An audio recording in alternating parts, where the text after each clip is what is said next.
Bueno, seguimos aquí en La Brújula y desde Mar del Plata estamos comunicados con el doctor Eduardo Romanín, a quien ya hemos presentado. Buenos días, Eduardo. Hola, ¿qué tal, Mario y Daniel? ¿Cómo les va? ¿Cómo andan? ¿Qué tal? Muy bien. Muy bueno el programa, ¿eh? Bueno, muchas Se gracias. está convirtiendo en un ícono, un símbolo para toda la izquierda democrática, abierta y plural del país, de los argentinos. Muy bien, Vale. muchísimas gracias. Gracias. ¿Sabés por qué te consultábamos? Porque hay una suspensión en el ejercicio de la ley de movilidad jubilatoria, es decir, se prorrogó la suspensión por 180 días hasta diciembre, con lo cual va a haber una caída en las jubilaciones y eso lógicamente genera un dolor. Pero lo que más le irrita a mucha gente que nos ha hecho esta consulta es si es cierto que Amado Boudou, y esto lo dice La Izquierda Diario, entre otros, está cobrando más de 300.000 pesos y le está reclamando al ANSES 17 millones de pesos. ¿Qué sabes de esto? ¿Qué nos podés decir?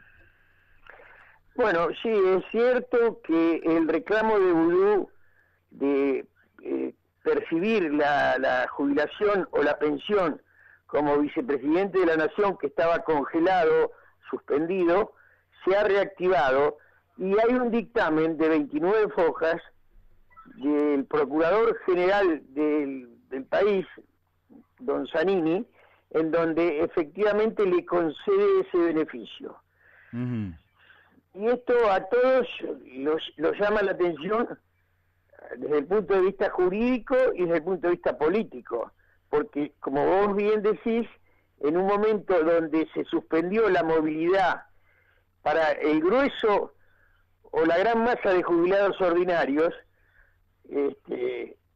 hasta el 31 de diciembre de este año, se le concede a Boudou, o se le permite a Boudou que cobre más de 20 millones de pesos, no son 17, son 20 millones de pesos. Uh-huh. Eran 17 si se accedía a la quita que pedía Boudou o que ofrecía tener Boudou para llegar a una conciliación extrajudicial. Son 20 millones de pesos que se les concede en este momento a Boudou y a el grueso de los jubilados argentinos, más de 3 o 4 millones, se les congela la jubilación. Y esto efectivamente duele, rompe el equilibrio, hace que las cargas sean una vez más soportadas por los privilegiados, fundamentalmente, y soportadas por el grueso de los jubilados. Entonces, la explicación que cabe es: ¿le corresponde a Boudou percibir la jubilación? Esa es la pregunta, ¿le corresponde? Y esta es la pregunta. Y yo creo que hay una respuesta que es en doble aspecto. Uno es político, evidentemente por lo que estamos señalando, no le correspondería nada hasta que en su momento dado la Argentina tenga otra situación y permita a los jubilados vivir dignamente. Claro. Y esto llama la atención, a decir, ¿por qué si no, evidentemente no corresponde? Este señor Zanini, este doctor Zanini, ha dictado una resolución que efectivamente provocadora, exaspera a muchísima gente y pone en pie de guerra a un montón de jubilados. Semino, sobre todo, el defensor de la tercera edad, ha tenido una actuación muy, muy digna. Sí. Pero previamente a esto, y esto sería una pregunta que hay que contestarse de acuerdo al contexto político de Argentina, ¿a quién obedece Zanini? ¿A quién consultó antes de tomar una medida tan fuerte, un dictamen de 29 páginas? Muy flojito, el dictamen, desde el punto de vista jurídico. Ya lo vamos a ver. ¿A quién consultó? ¿O a quién le pidió de alguna manera permiso? ¿Vos lo sabés o suponés? Yo creo que responde a un juego que se está dando dentro del gobierno, que es la conducción bicéfala. Y Cristina Fernández de Kirchner, que tiene una gran ascendencia sobre Zanini, me parece que prioritariamente ha sido consultada más que Alberto Fernández, que es el presidente constitucional de los argentinos y quien teóricamente, de acuerdo al ordenamiento jurídico nuestro, debería ser el jefe de don Zanini. Ajá. Me parece que fue un gesto de provocación que obedece a una situación interna que algún día se va a resolver, pero que mientras tanto todos los días se va agudizando o llevando a situaciones en extremo. Ahora, la pregunta es jurídicamente, ¿le corresponde? Ahora, eso fue lo político, ahora lo jurídico. Eso fue lo político. Lo político ya que quedamos claro que obedece a una maniobra, mi visión, ¿no? A una maniobra de un sector interno del gobierno que genera cuanto peor mejor. A ver si nos entendemos. Jurídicamente, ¿cuándo le corresponde a un presidente, a un vicepresidente, cobrar un beneficio extraordinario como es la jubilación, las cifras de jubilación que le corresponden a un vicepresidente? Pero escúchame, pero no tiene edad. No tiene edad.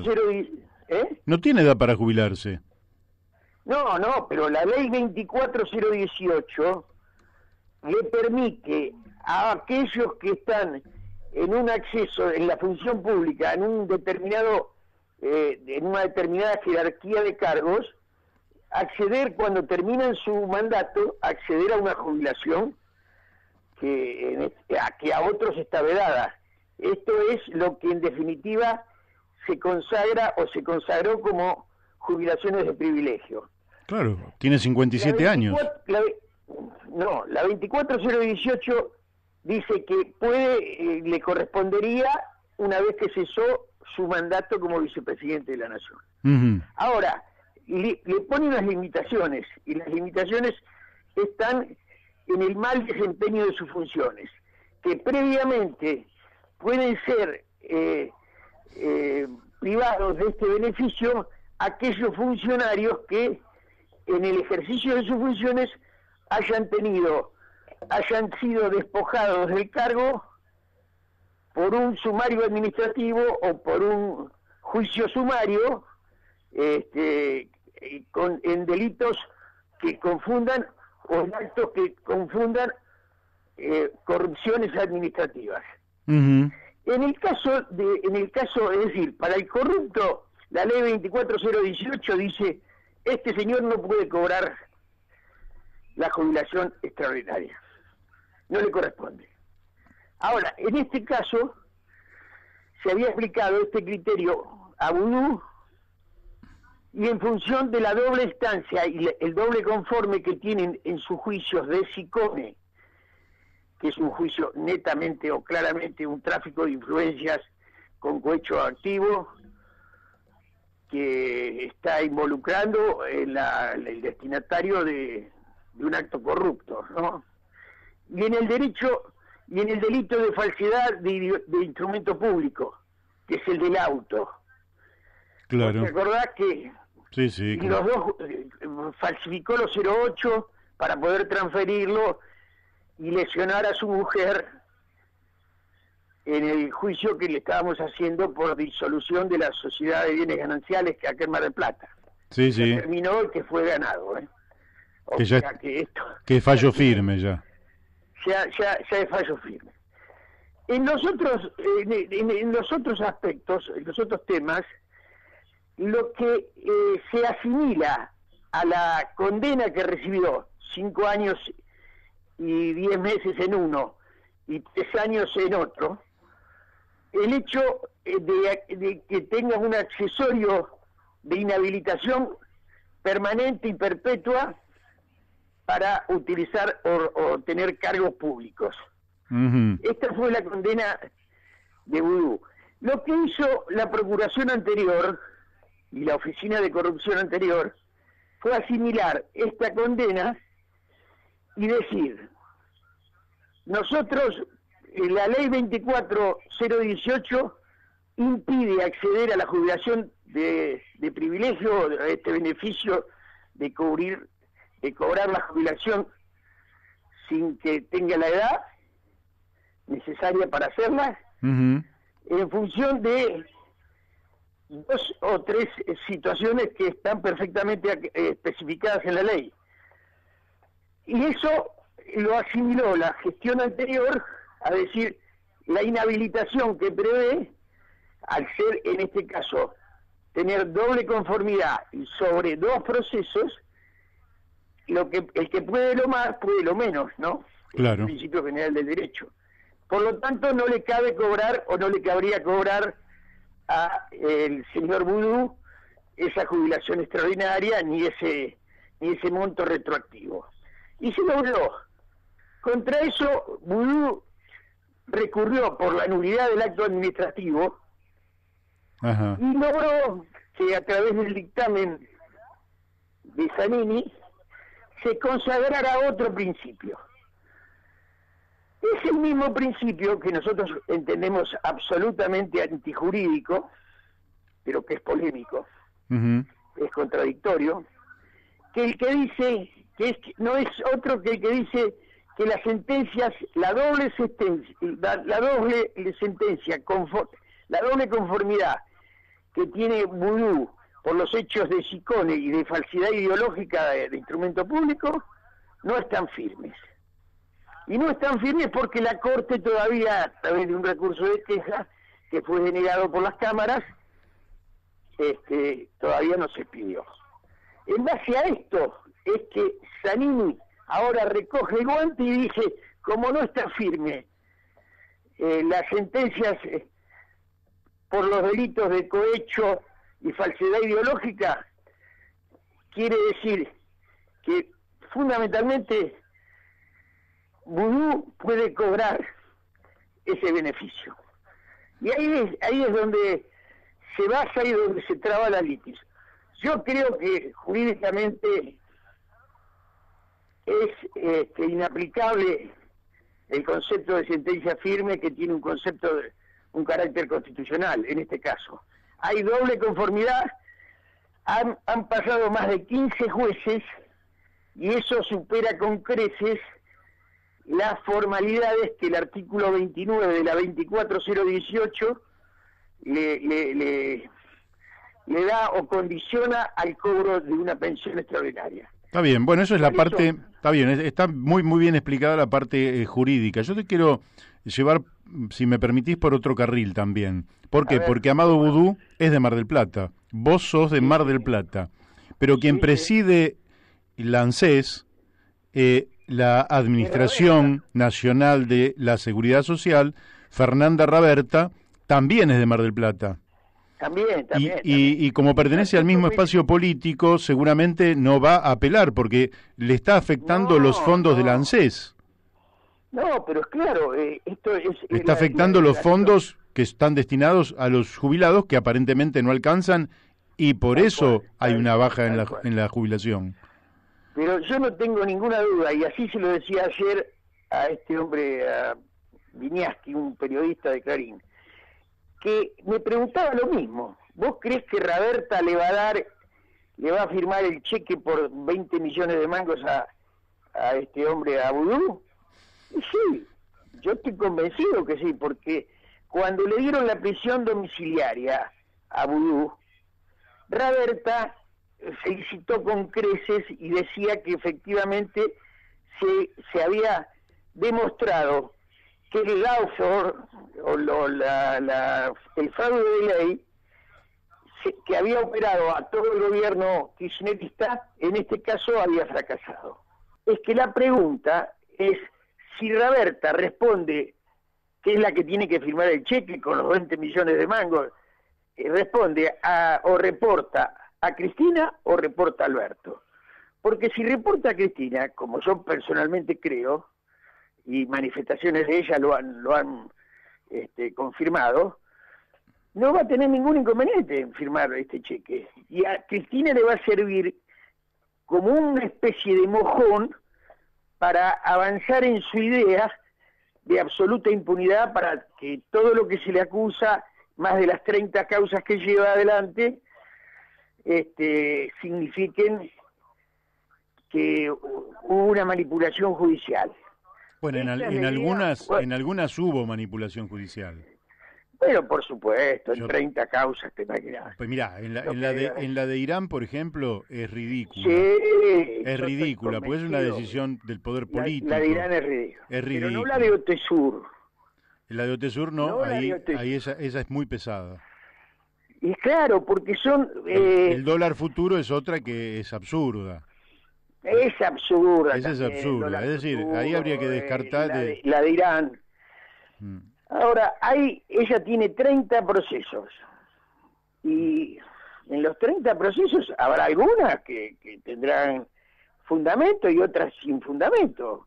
sí, Ahora, en las que tienen fundamento, no se puede arguir de que únicamente ha habido una manipulación del Poder Judicial por parte del macrismo.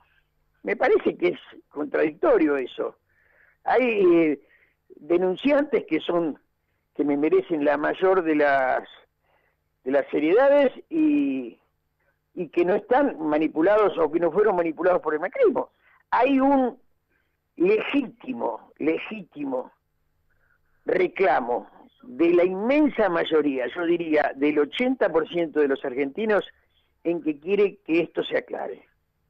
sí, claro. Entonces, esa manipulación de que cuando me tocan a mí, me están manipulando el lawfare, y cuando lo tocan a otro, están haciendo justicia, eso es lo que ya los argentinos de bien, que son, yo te diría, más del 80%, no aceptan más. Entonces, por favor, que esto no sea utilizado, a pesar de que los argumentos de uno y otro lado vayan en ese camino, no sea utilizado para justificar nulidades,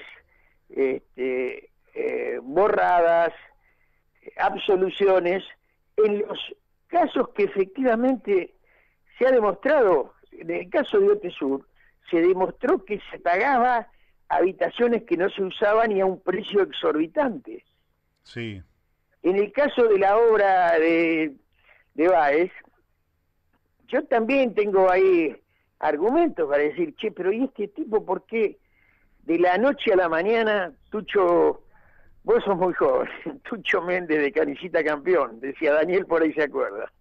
Daniel es más joven que yo, tiene 10 días menos que yo. Bueno, pero parece menos. No me aviejes. Parece menos, parece menos.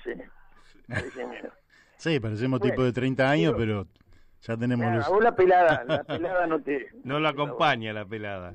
Claro, no te acompaña. Pero yo te quiero decir esto, la de Báez. Sí, Lázaro Báez. De Canillita Campeón, Lázaro Báez. Y esa tiene que ser juzgada, tiene que ser resuelta, tiene que ser aclarada.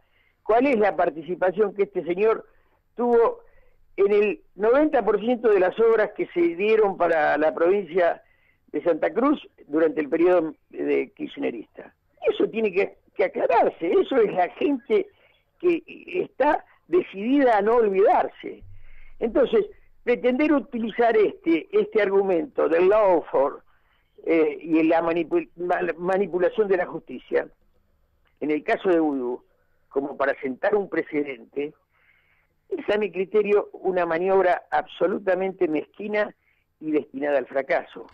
La gente ya condenó.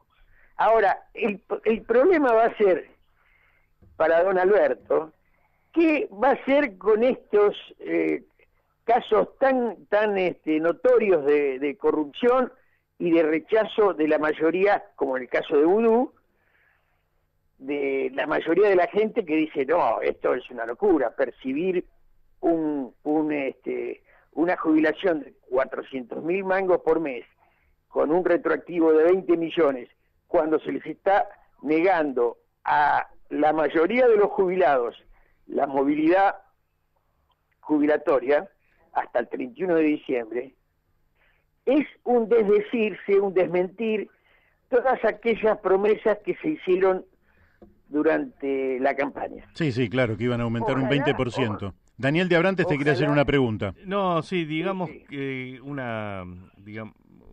hacer una mención, que el problema de la justicia es un problema sistémico, ¿no? Porque no es solo los problemas judiciales de la presidenta llamada Vudú, sino Macri está en la misma categoría, si querés, ¿no? Si, tal cual. Manipulación de unos y de otros de un sistema que termina siendo una calamidad y donde el que paga el pato de la boda siempre es el pueblo argentino, ¿no? Te digo porque claro. Me escribe Luis Ochoa, dice que sí. Amado Vudú es originario de Coronel Suárez. Sí, es cierto. No, el padre arrendó un campo allá. Él nació en Buenos Aires, Vudú, y a los 5 años se vino a vivir a Mar del Plata. Claro, está bien. Aclarada la situación, no es lo importante. Sí. No, igual le agradezco a Luis Ochoa. Aide, por supuesto, y mandarle un saludo también a Luis. Bueno, Aide, de Capital, Aide Sabatella, dice: hola Mario, es una vergüenza que le paguen esa cifra a este señor mientras siguen entreteniendo a mi esposo hace 10 años esperando el juicio previsional. Le hicieron mal el cálculo y le suspendieron el pago justo cuando empezaba la pandemia y ahora los jueces trabajan para las jubilaciones extraordinarias nada más. Bueno, te vuelvo a repetir, es una vergüenza total, y me llegan otros que no te leo porque me quedan 3 minutitos. Sí, pero si querés aprovechar bien estos 3 minutitos, déjame que te comente. Son tuyos. La justicia es tiempista. Contestándole a Daniel, la justicia argentina es tiempista. ¿Qué quiere decir esto? Y que de acuerdo al color o al humor político de la sociedad y que se expresa a través de los votos, se va acomodando y demás. A mí me ha tocado presentar habeas corpus en el año 72 y quedarme hasta las 3 de la mañana cagado de frío acá en Mar del Plata en la casa de un juez y que el tipo no me recibía. Después del 11 de marzo del 73 me recibía, me daba café y demás, porque quiere decir eso que es tiempista. Ahora, el hecho de que sea tiempista y el hecho de que Macri también esté en la manipulación y también con las espías y demás negociados que hizo, no quiere decir que los argentinos nos resignemos a tener una justicia dependiente. Claro. Quiere decir, al contrario, que la prioridad en la Argentina, si queremos que sea efectivamente una república, debe ser la reforma judicial. Y a eso tenemos que apuntar todos los políticos, los partidos, los colegios de abogados, los colegios de magistrados y demás, y la sociedad en su conjunto, a tener y a abogar porque existe una justicia independiente, no tiempista, y que nos acerque todos los días un poquito más a ese ideal de justicia que tenemos los argentinos. Sí, a veces no se le da la importancia que tiene, pero a veces la gente se siente muy lejos del Poder Judicial, pero es un contrapeso sin el cual no hay democracia. No solamente no hay democracia, sino que se mortiguan o aumentan las desigualdades. Claro. Porque la justicia está para nivelar también. Entonces, si vos tenés una justicia dependiente, absolutamente permeable a las coimas, a lo que sea, a los sobres del AFI o del CIDE, evidentemente la manipulación es efectiva y la gente cada día cree menos. Claro. Y el hecho de que una sociedad no crea en su justicia es un riesgo para todos, sobre todo para los tipos que queremos vivir en democracia. Ahora, esto no quiere decir que no haya jueces probos, tipos que adoren su profesión y que enganchen y acepten el desafío del trabajo más difícil del mundo, que es juzgar. Claro. Juzgar la honra, el patrimonio y la libertad están en manos de los jueces. Nada menos. Bueno, Eduardo, te hemos otorgado los últimos 3 minutos, pero seguramente vamos a estar hablando dentro de poco tiempo, dado que sos secretario general, además de abogado, secretario general del Partido Socialista Auténtico de la Provincia de Buenos Aires, y seguramente en no mucho tiempo vamos a estar hablando de política porque se avecinan, la cuarentena se va a terminar en algún momento y se avecinan tiempos de novedades políticas. Los auténticos de la Provincia de Buenos Aires podamos resurgir de una situación comprometida y de la mano de nuestros mejores hombres. Muy bien. ¿Vale? Y mujeres. Te mandamos un fuerte abrazo.